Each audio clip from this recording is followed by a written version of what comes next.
All right, guys, welcome to the Leadville 100 mountain bike course preview. I am Josh Sprague. Marvin Sandoval here. We are here to give you the full-on course preview. It's one of the most iconic mountain bike race courses in the world. People come in from all over the globe to experience the mountains up here. For some, it's a race. For many of us, it's simply an experience, and the views alone are worth it. But I think you'll find the town of Leadville, the people, the camaraderie, the entire event is done so well with so much passion and energy.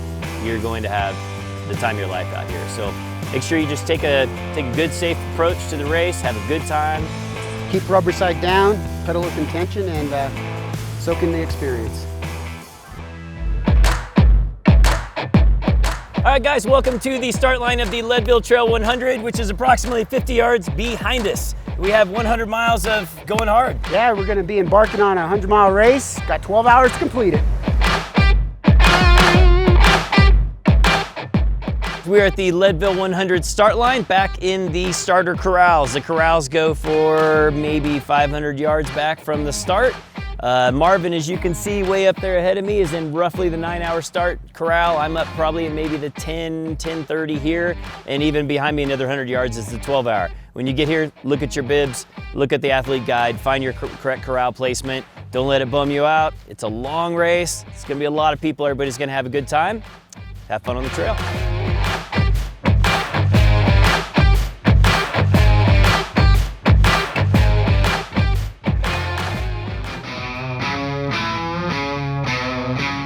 Here we are at about middle of the St. Kevin's climb. It's the first major climb of this race.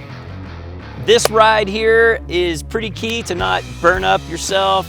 Just go up nice and easy, but try to stay on your bike. It's maybe 5% grade, nothing crazy, but this will be wall to wall with people all the way basically to the summit of this. Once you get to the top, you're gonna get to the Carter Summit Aid Station. Most people don't stop there because it's still so early in the race. When in doubt, pedal it out.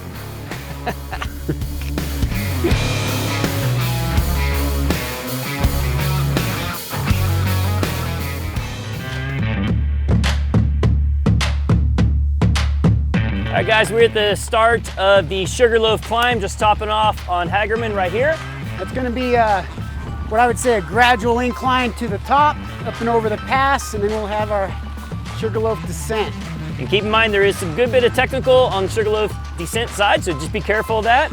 And get ready to have fun on POWERLINE after that. Here we go. Let's get it.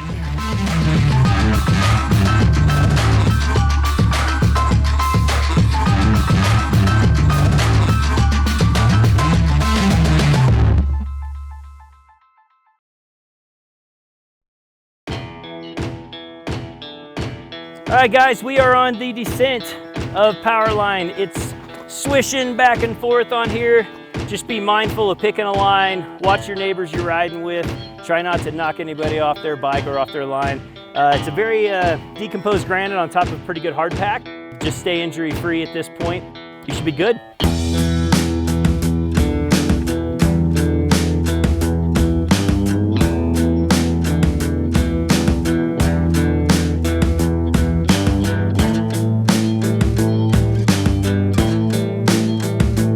All right, guys, we are on the paved section. We just finished POWERLINE. It's important to group up in this section because you get to go slower?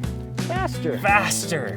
Nice. So yeah, I think an important message here is if you find yourself all by yourself on this section, slow down, wait for a group, jump on and work together. That's right. Ride smart, have fun, Work together. save some juice. All right. See you later.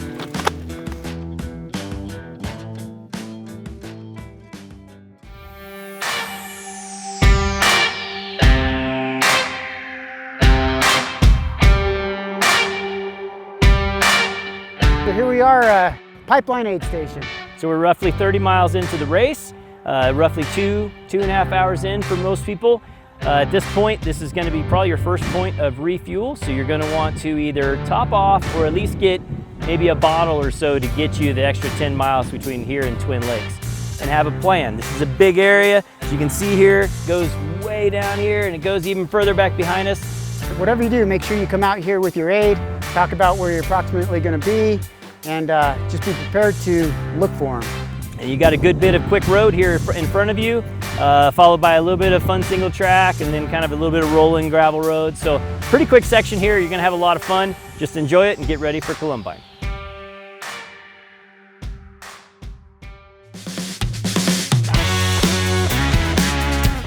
All right, so we're here at mile 40, outbound, Twin Lakes Dam.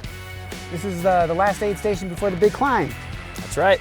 40 miles in, this is a 4-hour cutoff to here, which is very important for everybody to consider.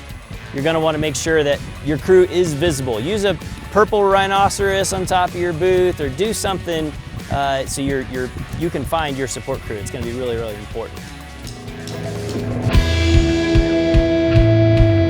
All right, guys, we are at the start of the Columbine Mine Climb. Yeah, we're 42 miles into this race right now. 8 miles to go. And I would say, you know, some advice here down low, just because you can go faster, doesn't mean you should, because 8 miles of climbing towards the top, you need to save a little in the tank. You don't want to burn too many matches early. I'm not sure how many matches I have.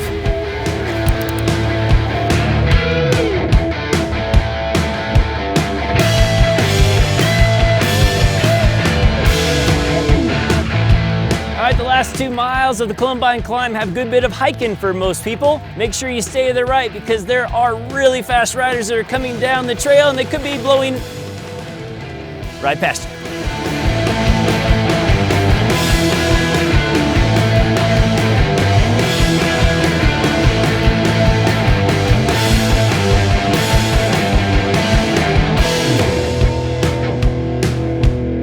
So we made it, 50 miles in. It didn't feel like we did hardly anything.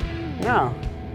The weather changes here very, very fast. Make sure you've got some extra rain gear, maybe another layer, something for the summit. There will be food up here, more nutrition for you at the summit here, which is a great place to refuel. Most people are taking 2 hours on average to get from the bottom to the top, so just plan accordingly food-wise. And what do you think about the descent? You give it everything you got, or do you recover? I need to recover because after the descent, there's still 40 plus miles to go.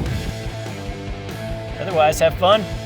8 miles to the bottom, 2 miles-ish to Twin Lakes, and then you're back at your aid station, and then you have, it's just all flat from there on out, right? Yeah, it's just, yeah, mostly flat.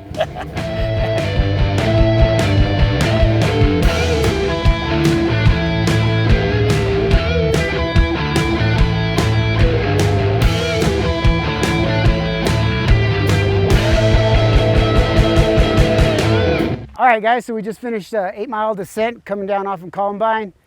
Made sure we took a little bit easy and kept the rubber side down. What do we have till the next aid station? About 2 miles to Twin Lakes. And then once we get to Twin Lakes, we're gonna be hammering, right? Yep, go ahead and take some aid there, and then it's what I would call relatively flat for this course, all the way to our next big climb.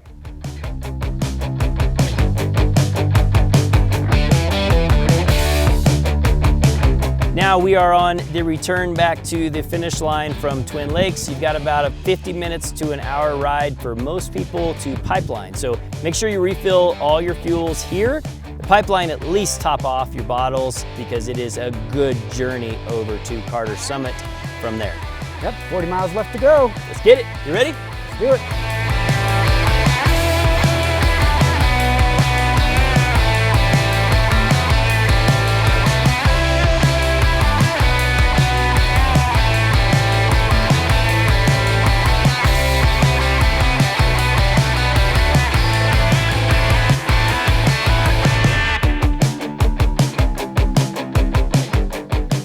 Here we are, 80 miles into the race, and we're almost done.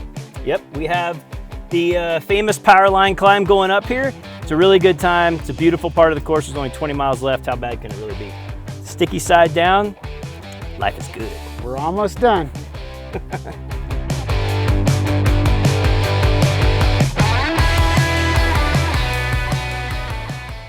All right, here we are on our final climb of this race. Basically 3 miles up the Turquoise Lake paved road. On the way out, you'll barely remember this because you'll be going really fast, but on the way back, you'll probably think this seems like a long ways if you're anything like me. But at the top we have... Yeah, Carter Summit aid station. It's your last aid station before you reach the finish line. Just a buckle waiting for you ahead.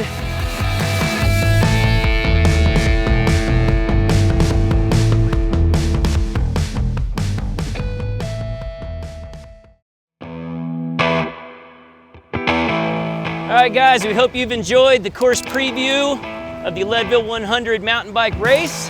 Finish line straight ahead. We're gonna leave the rest for you to discover. But best of luck finding your finish. Ladies and gentlemen, the champion of the Leadville Trail